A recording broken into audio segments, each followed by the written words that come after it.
Hi guys, welcome along to this week's episode. So in this one, we've got some students here for work experience. I am going to be on the flat roof fitting the aluminium cappings for the parapet.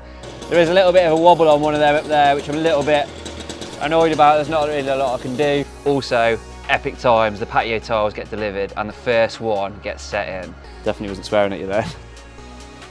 Stay tuned guys and enjoy the show.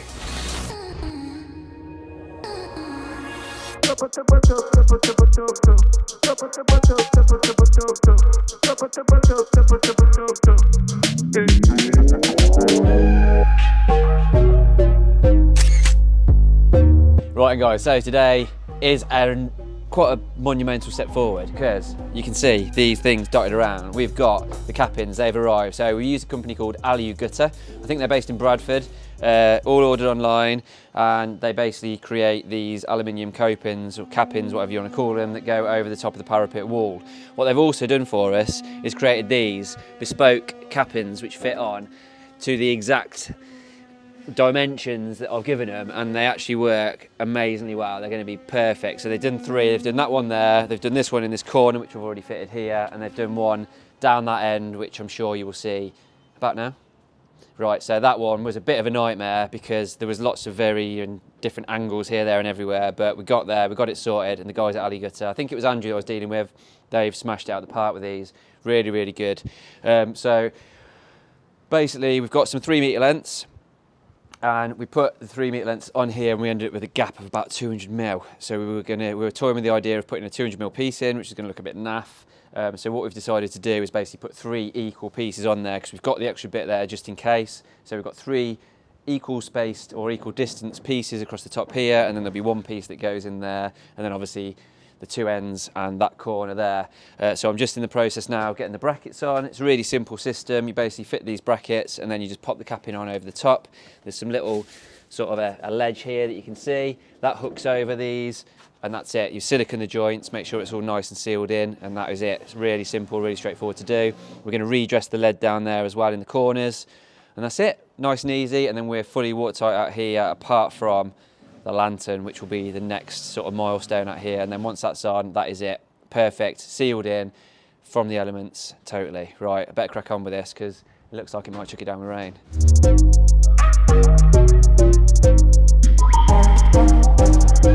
So what they've done is they've supplied basically 2 for each run. So you get 1 either side and then 1 in the middle, and that clamps everything down and holds it all down nicely. So obviously there's a shared one on either end and then 1 that goes in the middle. Right, so I've got my brackets on. What I'm going to do now is just basically fill this joint here with silicone. So with a nice black silicone, obviously to match in with this. And then we're going to drop this one straight onto here. I've obviously taken the time to make sure that all these brackets are the same distance away from the wall because we want a nice straight line across the front. So when you're down in the garden or up here as well through the window, you can see that these all run nicely in line. There is a little bit of a wobble on one of them up there, which I'm a little bit annoyed about. There's not really a lot I can do because the actual metal itself is slightly twisted. So I'm going to just try and get over that, and we'll see what happens. This is the first time I've fitted these ones, and they seem fairly straightforward. It's a bit of a nightmare getting them over this, but obviously it needs to be nice and solid and a nice positive connection here between the bottom of this lip and this bracket, because you don't want them rattling around in the wind. I've got my edge cleaned off, get my silicone in, and then we can get it on.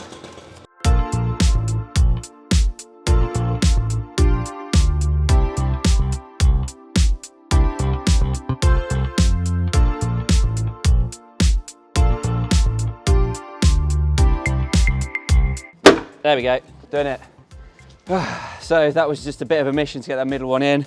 For some reason it was just very tight, so after much struggling, I just tried a simple thing of just getting a bit of wood, pushing it up there so I could push the bracket up, and it just popped it up and in. So nice and solid, good, that's good.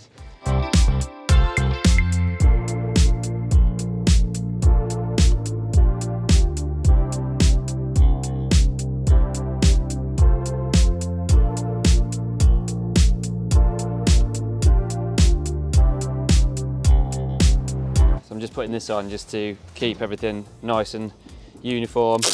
I'll take it off tomorrow once silicone's gone off, and then re-sort the silicone out. It's just had a bit of a rough fill in for now, just to finish it off nicely, because obviously things are still moving around at the minute. So once that's all settled down and is nice and sealed in, we can do the final silicone coat on it and get it all looking mint. I hate black silicone. Ugh. Can I get a wipe, please? Can I? We're not sponsored by any wipes. However, these seem really good. Ultra Grime wipes. They're cheap. They were like 10 quid for this pack, and there's loads in there. It's a massive pack.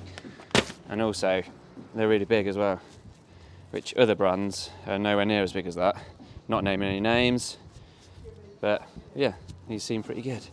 And they get silicone off, apart from in your nails. Like that.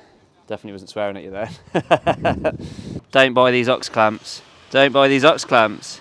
You want me to talk about them? Personally, I don't think they're great. I bought them a while ago. They've lasted a little bit of time, but Irwin clamps are the best, hands down, in my opinion.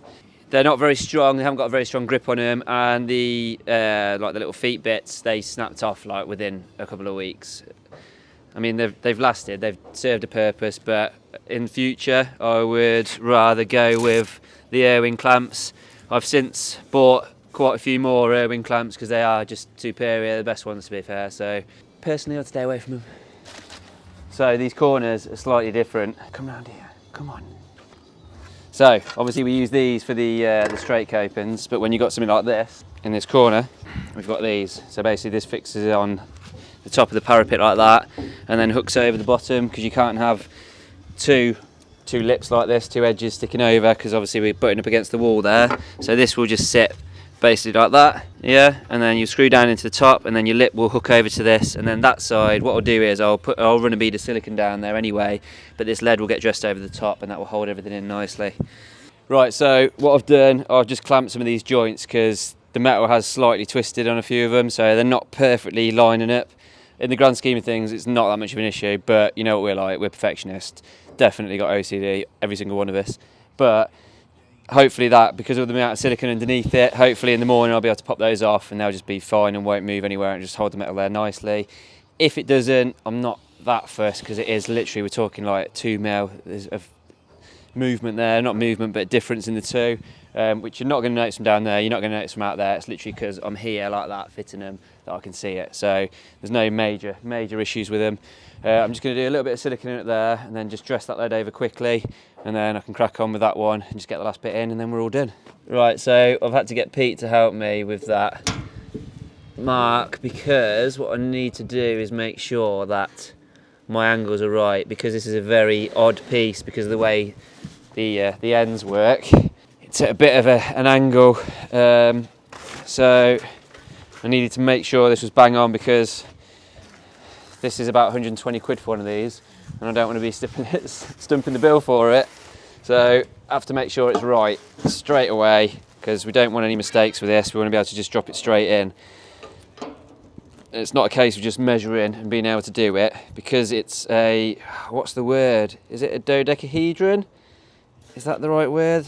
I don't know, but basically it's different angles across like that.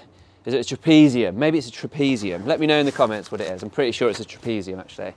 But yeah, because we've got angles doing this, I want to just basically hold it on top and mark it, physically mark it, so I know, rather than just trying to get my tape measure across and cut it, because I could end up with a massive gap on one end, and I do not want that. I'm drying it because I want to stick masking tape on here, so when I'm cutting, it hopefully doesn't damage the paint as much.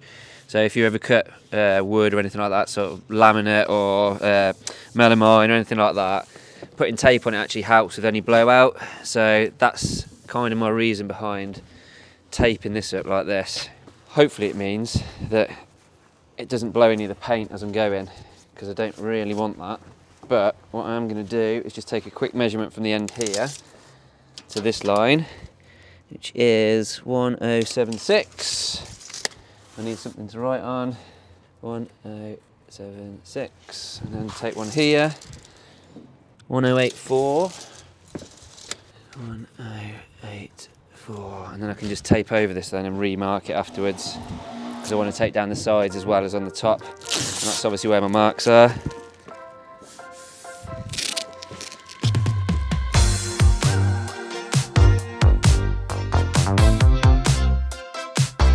we have got two amazing people from Moreton Morrell College who came here to do some of this. They've done some Architrave, they've done some skirting, basically a bit of work experience. Tony wants us to basically Architrave all these windows. So they've both been out putting their 7mm margin all the way around the window. But as you can see, because it's not like a door frame, these are way oversized. So we're going to chop these down so they're at a manageable length and you can get them there. And then we'll be able to just start marking up where the miters need to go. Take a measurement from the bottom of there and just allow yourself enough, maybe even up to the top of the coving, just a bit shy. What's like an extra 200mm or so? Yeah, just give yourself enough so that you're not going to mess yourself up. And you do the same if you want, Martina.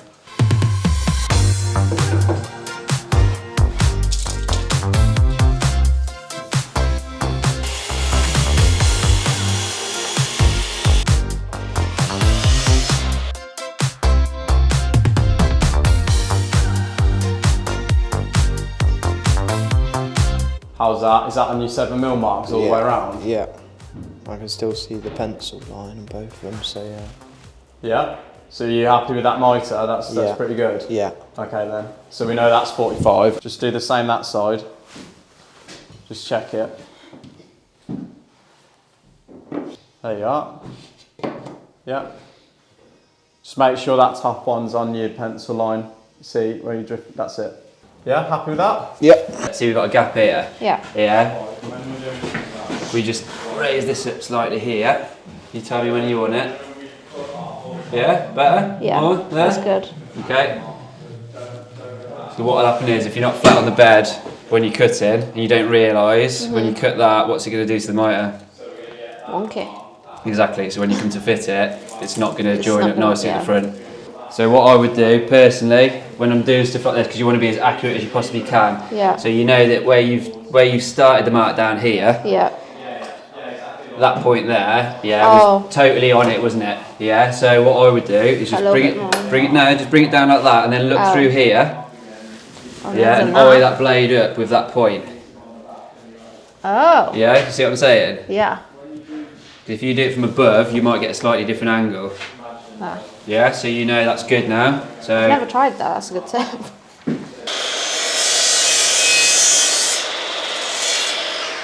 right, let's go and have a look through here. Open pray.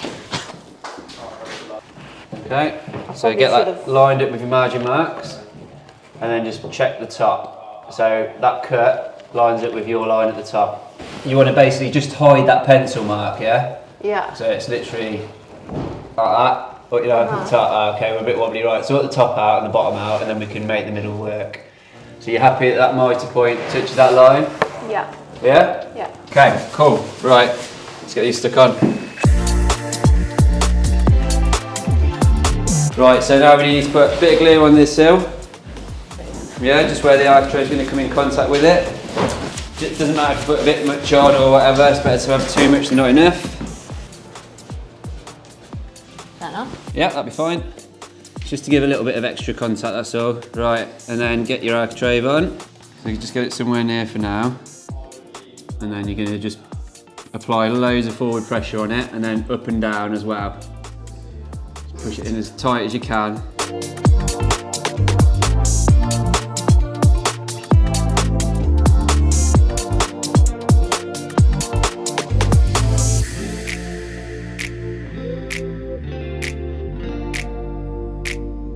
How's it going, Just have a John? look at your spaces, Good. just get it, I mean, roughly like that, isn't it? You like? Roughly like Okay. that with spacing.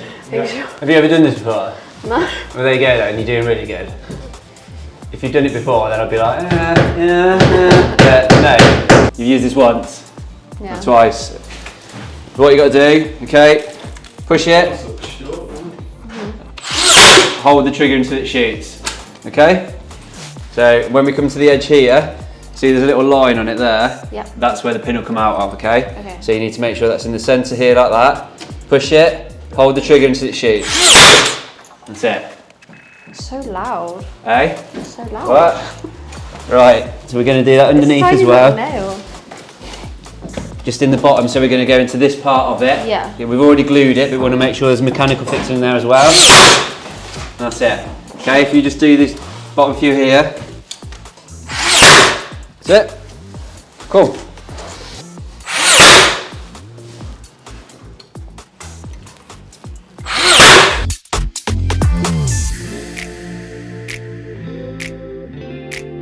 Right guys, that's it. Hope you enjoyed this episode. If you did, give us a big thumbs up, and if you're not yet subscribed, please consider doing so, because we're nearly at 100k. I mean, we might already be at 100k. Right, in the next episode, there's an update on the garden, also an update on the plastering. The doors internally will continue to be fitted, and we've got James and Ian sorting out the worst ceiling in the world in the basement. Fair play to them, they smash it. And also, the patio continues. Take care guys, see you next time.